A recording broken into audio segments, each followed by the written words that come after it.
There is so much good passing that happens in the NFL week to week.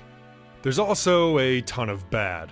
In week 10, there were 18 interceptions thrown by 14 different quarterbacks.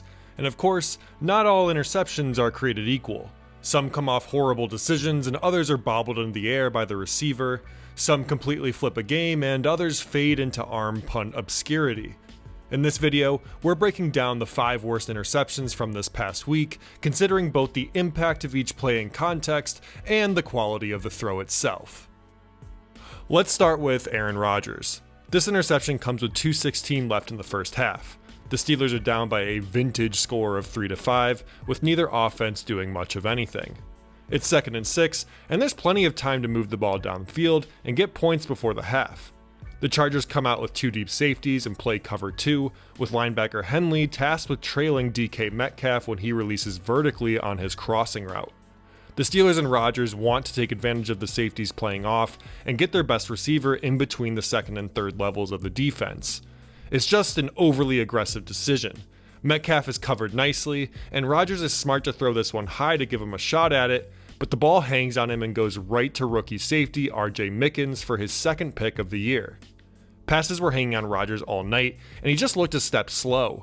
The big issue here is the fact there are few options underneath to either move the chains or make 3rd down easy. This pick led to the Chargers' first touchdown of the night, giving the ball back to Pittsburgh with 12 seconds left in the half and a new 9-point deficit, who then had to promptly give it right back to start the 3rd quarter. Rodgers finished with 161 yards, completing 16 of his 31 attempts for a late-game touchdown and 2 picks.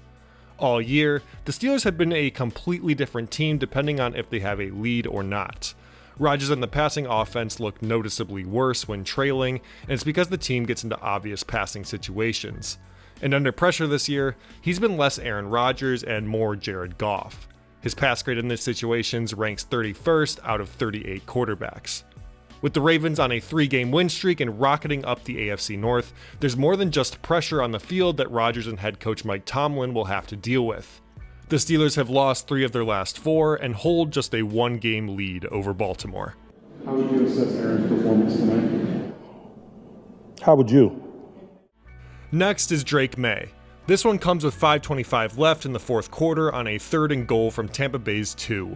The Patriots are up 21-16 and looking for the dagger to go out 12 and all but end the game. New England comes out with 3 receivers to one side, and Tampa matches them with 3 defenders of their own and Levante David as an overhang linebacker. The Patriots motion Stephon Diggs inward, hoping to force some late communication between the Bucs players and catch David either napping or following Mac Hollins into the end zone, leaving an open space for an easy score. Instead, he sniffs it out right away. Maye pumps, then looks beyond Diggs, but seemingly doesn't like the window he's getting with Hollins over the top. He then gets a little spooked by the pass rush and takes off to the right side. Hollins notices and sprints to the same corner, but check out how safety Tyke Smith stays engaged and keeps his eyes on where Maye's looking. He swallows up the tight end as a shallow option and then breaks on the ball before it even comes out of Maye's hands. Smith makes an incredible snag for this one and gives his team a chance to completely turn the game. Unfortunately for the Bucs, they couldn't secure another 4th quarter comeback, stalling out on New England's 27-yard line. The Patriots won 28-23 after a pair of late touchdowns and are now tied for the best record in football at 8-2. Maye went 16 for 31, passing for 270 yards, 2 touchdowns, and that lone interception. Alright, let's talk about Justin Fields. This pick comes with 10:50 left in the 2nd quarter. It's 1st and 10, and after back-to-back special teams touchdowns, the Jets find themselves up 14-7. When I watched this one back, it was like peeking into the mirror of another fan base. As a Browns fan, I figured, of course, the guy who hasn't done shit all year is going to get to play with a lead and rely on the run game all day. I'll get to watch my team die a slow, painful death, a ritual I perform most Sundays. But Jets fans, you must have known this was coming. Cleveland comes out with 1 deep safety, but will play a sort of inverted cover 2. The safety, Ronnie Hickman, dropping down into the intermediate part of the field rather than getting deep is how this play gets made. New York runs play action with 2 deep in-breaking routes for Fields to choose from. The play fake sinks in the defense because they don't think they're going to let Fields pass it, but he drops back anyways. He sees Garrett Wilson with an opening, But because he stares it down the whole way, and because Hickman wasn't so concerned with the deeper route crossing his face since Fields rarely throws these, he's able to jump this one for his second interception of the year. On the very next play, Dillon Gabriel completed a 22-yard touchdown to Jerry Jeudy to tie it up. And while I assumed I'd see my Browns die a slow, painful death, God graced me with a slightly more exciting one, but also one that ultimately included the defense jumping on a 4th and 5 with less than a minute left, and it made me want to die. The Lord giveth, and the Lord taketh, with interest. Justin Fields finished the game with 6 completions on 11 attempts for 54 yards, with 42 of those coming on this dot to Breece Hall for a touchdown. So far this year, Fields has played in games where he's passed for 27, 45, 46, and now 54 yards. We might be seeing our last few Justin Fields interceptions as a starter. He'll make someone very happy as a backup one day, and when he gets in, either out of necessity or because another coach/owner duo has tricked themselves into seeing the potential rather than the reality, he's sure to throw plenty more. He usually doesn't find his way onto worst lists, but we gotta talk about Josh Allen. This interception comes with 6:05 left in the third quarter on a 3rd and goal from the 5-yard line, with the Bills down 16-0 to the Miami Dolphins. A shocking scoreline, and one you keep looking at expecting Buffalo to figure it out before it gets too late. Well, here was their chance. They'd marched the ball downfield off the second half kickoff and were in position to get their first points of the day. The Bills come out in shotgun with a 3-by-1 formation. After running a back and forth motion with Khalil Shakir, they get a man tell with the Dolphins' defensive back following him. Allen targets Dawson Knox on his out route, but he hesitates and pulls the ball down when Knox is making his break. There's reason to argue that he should have just ripped this one into the bigger body of his tight end and live with the results. But I think he instead goes for the longer developing in-breaking route by his outside receiver, Tyrell Shavers. At least that's where Allen's head appears to go. What results is an uncharacteristically horrible throw, simultaneously too shallow and low to get to the receiver. There is a non-zero chance that he was trying to do a no-look throw to Knox late, but if that's true, then this pass is like shouting Kobe before clanking a ball off the backboard. In this case, the ball goes right to Melifonwu for his first interception of the year. Buffalo would have to wait until the start of the 4th quarter to put points on the board in this one. They'd end up losing 30-13 to a group many considered dead in the water. But maybe Capri Captain and his Hawaiian quarterback aren't just navigating their ship into the darkness after all. Josh Allen ended the game with 306 yards on 28 for 40 passing for 2 touchdowns and that interception on the goal line. For a team that many consider a Super Bowl contender, myself included, Buffalo's losses are always going to be put under the spotlight. But something does feel off about this team generally, and this offense's passing attack specifically. We gotta be better. At 6-3, the Bills aren't in any danger of missing the playoffs, but they put themselves 2 games behind New England for home field advantage and a potential bye. This might be a different type of year for Buffalo than what we've come to expect.